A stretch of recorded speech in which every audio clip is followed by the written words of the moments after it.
CCA की और videos देखने के लिए सब्सक्राइब करें और बेल आइकॉन को दबाएं। आज पश्चिमी उत्तर प्रदेश की नदियां मर रही हैं जिन्होंने हमें कभी जीवन दिया। आज कैंसर, काला पीलिया, चर्म रोग, ये सब बीमारियां पश्चिमी उत्तर प्रदेश में फैल रही। नगर निगमों का, ग्राम पंचायतों का अनट्रीटेड वेस्ट, उनमें बिना एसटीपी ईटीपी के छोड़ा जा रहा। और अगर किसी उद्योग ने एसटीपी ईटीपी लगा भी रखा तो उसमें क्लोराइड का इस्तेमाल कर रहे, जिसमें कैंसर कारक तत्व है। हम नहीं चाहते कि आज हमारी यमुना की स्थिति थोड़ी ठीक है, लेकिन आने वाले समय में उसकी स्थिति भी हिंडन नदी के बराबर होने वाली है बहुत जल्द। हमारी नदियाँ जो है प्रदूषित हो चुकी है और हम अपने पश्चिम उत्तर प्रदेश के लोगों को जागरूक कर रही है।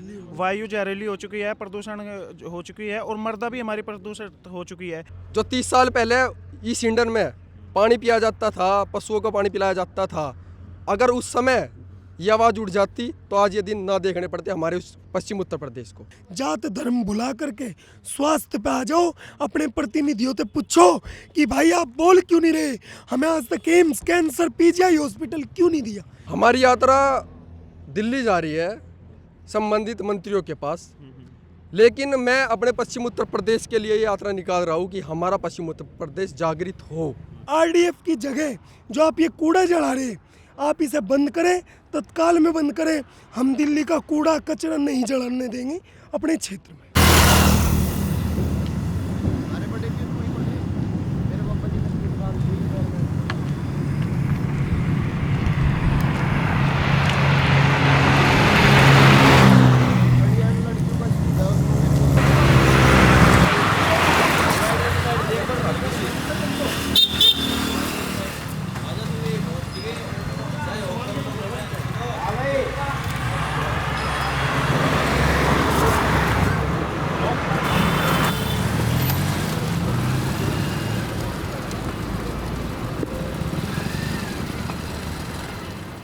सीसे में आप सभी का स्वागत है। पश्चिम उत्तर प्रदेश की दो प्रमुख नदियां हिंडन नदी और कृष्णा नदी, जो आज जीवन नई बीमारी बांट रही है, उसी नदी को लेकर मिशन आर्टिकल 21 के तहत एक यात्रा निकाली जा रही है। हमारे साथ जो युवा है 23 जनवरी से 30 जनवरी तक ये यात्रा है। आज ये यात्रा जिला शामली के कस्बा एल्लम में है। जो युवा इस यात्रा को निकाल रहे हैं, हम उनसे बात करते हैं कि उनको क्यों ज़रूरी लगा कि भाई मिशन आर्टिकल 21 यात्रा नहीं। जी नमस्कार। जी नमस्कार भाई, आपकी टीम का बहुत बहुत धन्यवाद। मैं नितिन स्वामी, अध्यक्ष पश्चिमांचल विकास परिषद। हम लोग पश्चिम उत्तर प्रदेश पे काम करते हैं और हमने देखा कि आज पश्चिमी उत्तर प्रदेश की नदियां मर रही हैं जिन्होंने हमें कभी जीवन दिया। आज कैंसर, काला पीलिया, चर्म रोग, ये सब बीमारियां पश्चिमी उत्तर प्रदेश में फैल रही। चाहे हिंडन नदी हो, चाहे उसकी सहायक कृष्णी, काली, ढमोला, पाँवधोई, नागदेव, दमोई, कोई सी भी नदी हो, वे सभी प्रदूषित हैं। उनमें इंडस्ट्रियों का अनट्रीटेड वेस्ट, नगर पालिका, नगर निगमों का, ग्राम पंचायतों का अनट्रीटेड वेस्ट, उनमें बिना एसटीपी ईटीपी के छोड़ा जा रहा। और अगर किसी उद्योग ने एसटीपी ईटीपी लगा भी रखा तो उसमें क्लोराइड का इस्तेमाल कर रहे, जिसमें कैंसर कारक तत्व है। आज नदियों से सटे हुए गांव सभी के सभी आज पे जो उनका ग्राउंड वाटर है वो दूषित हो चुका है और आज टंकियों के पानी पे निर्भर है। हमारी मांग है कि जो आरडीएफ दिल्ली से जो कूड़े के नाम पे आरडीएफ मुजफ्फरनगर में जलाया जा रहा, दिल्ली की गंदगी जो पश्चिमी उत्तर प्रदेश पे बाहर डाल ले जा रही, उसे रोकना पड़ेगा। ये हमारी नदी का पानी है, जिस नदी को हम नाला कह रहे हैं, जो आज हमें नाला दिख रहा है उसका ये पानी है। हम इसे पी कर के चले थे। ये मीठा और साफ पानी है बिल्कुल। ये कहाँ से भरा था आपने पानी? ये हमने शिवालिक की पहाड़ियों से, जहाँ माँ हिंडन का उद्गम है, वहाँ से हमने पानी भरा था। अच्छा, क्यों ज़रूरी लगा? क्योंकि हम देख रहे हैं लगातार भाई लगा, तो आपको क्यों ज़रूरी लगा कि भाई इस चीज़ पर हमें एक यात्रा, कोई और भी चीज़, आप एक आंदोलन, बड़ा आंदोलन, एक जगह आप एक दिन का आंदोलन भी कर सकते, लेकिन ये यात्रा ही क्यों चुनी? देखो, मेरा पश्चिमी उत्तर प्रदेश के लोगों को पहला कोई भी आंदोलन तब सफल होता है दो फेज में। पहला उसका अभियान होता है, दूसरा उसका आंदोलन होता है। मेरा पश्चिमी उत्तर प्रदेश को जगाने का फिलहाल अभियान चल रहा। मैं बार बार एक बात कह रहा हूँ, भाई वो हालत ना बन जा जो भटिंडा में पंजाब के क्षेत्र में है, वहाँ ते रोजाना एक कैंसर स्पेशल ट्रेन पश्चिमी भटिंडा ते भर के रोजाना बीकानेर जा रही। वे हालात पश्चिमी उत्तर प्रदेश में बढ़ने वाले, मैं अब भी कह रहा, जात धर्म भुला करके स्वास्थ्य पे आ जाओ, अपने प्रतिनिधियों से पूछो कि भाई आप बोल क्यों नहीं रहे, हमें आज तक एम्स, कैंसर, पीजीआई हॉस्पिटल क्यों नहीं दिया। ये सारी बातें हमारी मांग है उन चीज़ की। अभी ये यात्रा कब से कब तक निकली और अब अभी आपका आगे कहाँ तक का और क्या से आप कर रहे हो? आज हमने, हमारी यात्रा का 5वां दिन है और हम आज शामली का जो है समापन करके बागपत में प्रवेश करने वाले। ये एल्लम है, एल्लम लास्ट गांव है पश्चिमी उत्तर प्रदेश का, सॉरी शामली जिले का। अब हम जो है बागपत में एंटर कर रहे हैं और ये यात्रा 30 तारीख में माननीय पर्यावरण मंत्री, जल मंत्री और स्वास्थ्य मंत्री के ऑफिस तक पहुंचेगी। अच्छा, आप ये यात्रा निकाल रहे हो, काफ़ी लोगों का आपका समर्थन भी मिला होगा, लेकिन जिन लोगों का समर्थन नहीं मिल रहा है उनको क्या आप कहना चाहोगे इस आपकी मुहिम में? देखो, वैसे तो समर्थन सभी किसान यूनियनों का, तमाम संगठनों का, सभी का मिल रहा है, कुछ का डायरेक्टली तो किसी का इनडायरेक्टली। लेकिन जिन लोगों का नहीं मिल रहा, मैं उन्हें एक बात कहना चाह रहा, भाई अगर आप नहीं हो सपोर्ट में तो इस मुहिम का विरोध भी ना करें। आपके भी बच्चे यहाँ रहे, आपके बड़े बुजुर्गों का भी अंतिम संस्कार इसी भूमि पे हुआ। अगर आज ये भूमि अगर ऐसे ही बीमारियों से ग्रसित हुई तो हम लोगों को यहाँ से पलायन करना पड़ेगा। इस चीज़ को समझो, भटिंडा वाली हालत यहाँ बढ़ने मत दो, ये दूसरा भटिंडा मत बनने दो। मेरी ये गुजारिश है। हमने गांव-गांव में देखा, एक परिवार में थे 7-7 सदस्य चले गए। ये नेचुरल डेथ नहीं है, ये स्लो जीनोसाइड है। एक ही गांव में थे 2 सगे भाई 5 साल के अंदर मर गए। ये नेचुरल डेथ नहीं, ये स्लो जीनोसाइड है। एक गांव में 30-30, 40-40 कैंसर के पेशेंट होना कोई नेचुरल नहीं है, ये जीनोसाइड है। जी भाई साहब, आपका नाम? मेरा नाम शेखर दांगी, जिला बागपत। अच्छा, आपको क्यों लगा कि भाई मुझे इस यात्रा में शामिल होना चाहिए? हिंडन एक अभियान है, मुख्यतः हमारे पश्चिम उत्तर प्रदेश में जो भी नदी है, हर नदी प्रदूषित हो रही है। हम नहीं चाहते कि आज हमारी यमुना की स्थिति थोड़ी ठीक है, लेकिन आने वाले समय में उसकी स्थिति भी हिंडन नदी के बराबर होने वाली है बहुत जल्द। वही है, अगर हम देखें हिंडन नदी का पानी तो गाजियाबाद में जाके सीधा यमुना में ही मिलता है। बिल्कुल, वहाँ पे भी मिलता है, लेकिन आजकल कैनेडा में मलकपुर मिल है, हर उद्योग का जो जल जा रहा है वो यमुना में जा रहा है, डायरेक्ट या इनडायरेक्टली। तो हमारी भी यमुना प्रदूषित हो रही है हिंडन की तरह। अच्छा, ये जो नदियाँ प्रदूषित हो रही है, आप किन लोगों को दोषी ठहराना चाहोगे इस बारे में? कॉरपोरेट लोगों को, राजनीतिक लोगों को, या जो खुद एक आम आदमी है जो अपना शहरों का वेस्टेज वहाँ भेजते हैं? तो किन लोगों का आप जिम्मेदार ठहराना चाहोगे? इसको मैं अपने आप को और अपने समाज को इसका दोषी ठहराना चाहूँगा कि जो आवाज़ हम उठा रहे, ये आवाज़ 30 साल पहले उठनी थी। जो 30 साल पहले इस हिंडन में पानी पिया जाता था, पशुओं को पानी पिलाया जाता था, अगर उस समय ये आवाज़ उठ जाती तो आज ये दिन ना देखने पड़ते हमारे उस पश्चिम उत्तर प्रदेश को। अच्छा, आपने पानी की जांच भी कराई होगी, तो सबसे खतरनाक चीज़ क्या पानी में निकल के आई है? हमारे पानी में क्लोराइड, लेड वगैरह, बहुत सारे अन्य कैंसर के, जो कैंसर ही करती है, कैंसर करती है, थायराइड करती है, कड़ापीलिया करती है, हमारी हड्डियों को गलाती है, बहुत सारे अन्य पदार्थ जो हमें डायरेक्ट या इनडायरेक्टली हमारे शरीर को आघात पहुंचा रहे हैं।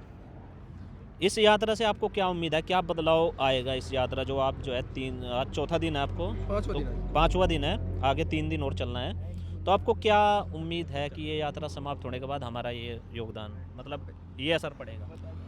हमारी यात्रा दिल्ली जा रही है संबंधित मंत्रियों के पास, लेकिन मैं अपने पश्चिम उत्तर प्रदेश के लिए ये यात्रा निकाल रहा हूँ कि हमारा पश्चिम उत्तर प्रदेश जागृत हो। मंत्रियों से मिलना एक औपचारिकता है, लेकिन हमारा मेन मुद्दा हमारे पश्चिम उत्तर प्रदेश को जगाना है। अगर हम जाग गए तो हमें मंत्रियों की आवश्यकता नहीं है, हम अपना हक लेके रहेंगे। देखो, आपने एक बात कही कि यमुना में मिलती है। मैंने प्रशासन के सामने एक बात रखी थी, भाई अगर आपको हिंडन साफ करनी है, ये यमुना साफ करनी है, सबसे पहले के साफ करना पड़ेगा। सबसे पहले आपको दमोही नदी साफ करनी पड़ेगी, तब आप ये सोच सकते हो कि तब जाके कृष्ण नदी साफ होगी। अगर आप कृष्ण नदी को साफ करना चाहते हो तो दमोही नदी को साफ करना पड़ेगा। अगर आप हिंडन नदी को सोच रहे हो कि वो साफ होगी तो उसके लिए कृष्णी और काली नदी साफ करनी पड़ेगी। और अगर आप यमुना को साफ करना चाहते हो तो उसके लिए हिंडन जो है हमें साफ करनी पड़ेगी। अब एक बात है कि इस यात्रा का इफेक्ट क्या पड़ेगा। 23 जनवरी नेताजी सुभाष चंद्र बोस जी की जयंती से हम लोगों ने हिंडन का जल उठाया था और हम लोग आगे बढ़ेंगे इस यात्रा को लेकर के। मैं 23 जनवरी 2027 में ही GIC मैदान मुजफ्फरनगर को भरेंगे और 2027 का मुद्दा हमारा स्वास्थ्य होगा। ये ध्यान रखना, जैसे सरकारें दिल्ली में यमुना पे गई, इस बार स्वास्थ्य का मुद्दा 7 जिलों में बहुत बड़े स्तर पर हम लोग उठाने वाले हैं। ये तो एक अभियान की शुरुआत है, आगे आगे देखो होता है क्या। जी भाई साहब, आपका नाम? जी नमस्कार, मेरा नाम गौरव पांचाल है और मैं शिम्बाल का शामली से हूँ। तो ये जो आपने कपड़े पहने हैं, मास्क लगाया, पीछे पौधा है, तो ये क्यों आपने किया है? ये एक प्रतीकात्मक रूप है। हमारी नदियाँ जो है प्रदूषित हो चुकी है और हम अपने पश्चिम उत्तर प्रदेश के लोगों को जागरूक कर रही है। वायु जहरीली हो चुकी है, प्रदूषण हो चुकी है और मृदा भी हमारी प्रदूषित हो चुकी है, जिसमें हमारी ही लोगों का इसमें हाथ है। जैसे कि पेस्टिसाइड, फर्टिलाइज़र का यूज करके हमने मृदा को जहरीला बना दिया है। जी, तो हमारी सरकार से, स्वास्थ्य मंत्री से और पर्यावरण मंत्री से एक मांग है हमारी पश्चिम उत्तर प्रदेश की तरफ से। मैं आपको बता रहा हूँ कि पश्चिमांचल विकास बोर्ड की अलग से स्थापना की जाए और हमारी नदियों को साफ किया जाए। अच्छा, आपकी मांग है, क्या क्या है? हमारी मांग है हमारी नदियों को साफ किया जाए। जो उसमें इंटीग्रेटेड वेस्ट जो है, मतलब इसमें डाला जा रहा है नगर निगम और नगर पालिका के द्वारा, उसको जो है STP ETP के तहत जो है एक विकास बोर्ड बनाया जाए और हमारी नदियों को साफ किया जाए। और हम दिल्ली कूच कर रहे हैं। जी जी भाई साहब, आपका नाम? हमारा नाम भाई शिव कुमार राठी है, कस्बा टीकरी से है। हम तो इसके पीड़ित हैं कृष्णा नदी के, जो हिंडन नदी की सहायक नदी है। हमारे कस्बे में पिछले 2-3 साल में 50 से ज़्यादा मौत हो चुकी कैंसर से।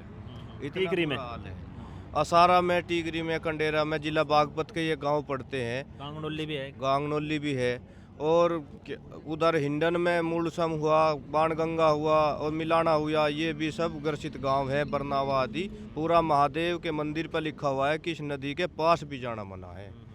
तो इतना बुरा हाल हो चुका। हमारी सरकार से ये मांग है, यहाँ एक तो एम्स बनवाया जाए, कैंसर हॉस्पिटल बनवाया जाए और जो है जो कैंसर जोन इस क्षेत्र को घोषित किया जाए, जो भी इसके नज़दीक जो ग्रसित लोग हैं उनके लिए व्यवस्था करी जाए।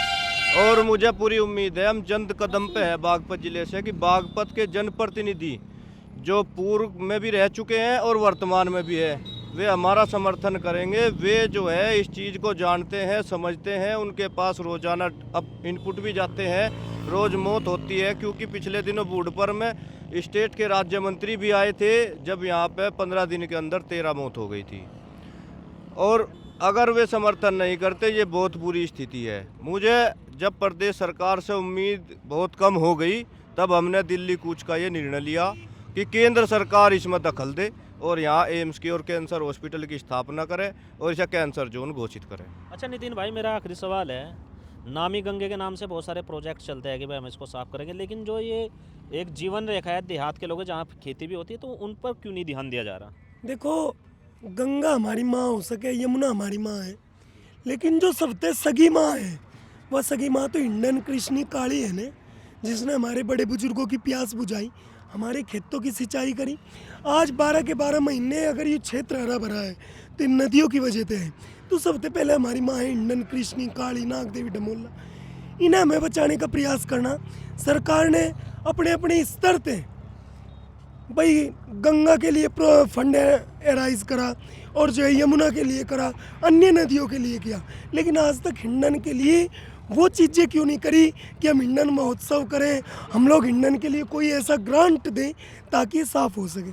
सब कागजों में है, हमारी ओर ध्यान नहीं है, हमारे जीवन की कीमत नहीं रही, कुछ नहीं रहा। हमारी मांग है, लोग कहे कि आपके पास समस्या है, इसका समाधान क्या है? अगर सरकार हमारी बात मानती हो तो हमारे पास परमानेंट सॉल्यूशन है। क्या? हमारी हिंडन नदियाँ और जितनी भी सहायक नदी है, कृष्णी, काली, ये सब मौसमी नदी है, तो मौसम में इनमें पानी आएगा जब बरसात का होगा। लेकिन इसमें हमें एक नहर लिंक करनी पड़ेगी। जो इसका 0% ऑक्सीजन लेवल है, वो जब निरंतर इसमें पानी डलता रहेगा तो उससे जो भी प्रदूषित चीज़ें होंगी वे आगे बढ़ती रहेंगी। दूसरा, जितने जलीय जीव होंगे उन्हें पुनर्जीवित करा जा सके। तीसरा, पश्चिमी उत्तर प्रदेश में कैंसर को नोटिफिएबल डिजीज घोषित करो, क्योंकि आज ये क्षेत्र ऐसा कैंसर से प्रभावित है। और चौथा, कैंसर हॉस्पिटल बनाओ, और साथ ही साथ जो भी उद्योग है उनमें STP ETP और जो नगर पालिका नगर निगम का सीवेज है STP ETP की स्थापना विदाउट क्लोराइड की जा। अगली बात हमारी है RDF की जगह जो आप ये कूड़ा जला रहे हैं, आप इसे बंद करें, तत्काल में बंद करें। हम दिल्ली का कूड़ा कचरा नहीं जलाने देंगे अपने क्षेत्र में। बहुत बहुत शुक्रिया। हम अभी यहाँ पर आज जो है मिशन आर्टिकल 21 यात्रा जो है आज एलम में पहुँची थी। इन लोगों से बात की। इन लोगों का कहना है कि भाई ये नदियाँ अगर आगे इस तरीके से और प्रदूषित होगी तो ये यहाँ पर काफ़ी भारी समस्या और गंभीर बीमारियों का सामना जो कर रहे हैं, और आगे और भी स्थिति बहुत खतरनाक होने वाली है। जुड़े रहे CC से, UP से खबरें आप तक आती रहेगी। धन्यवाद। इस QR कोड पर स्कैन करें और CCA के दोस्त बने।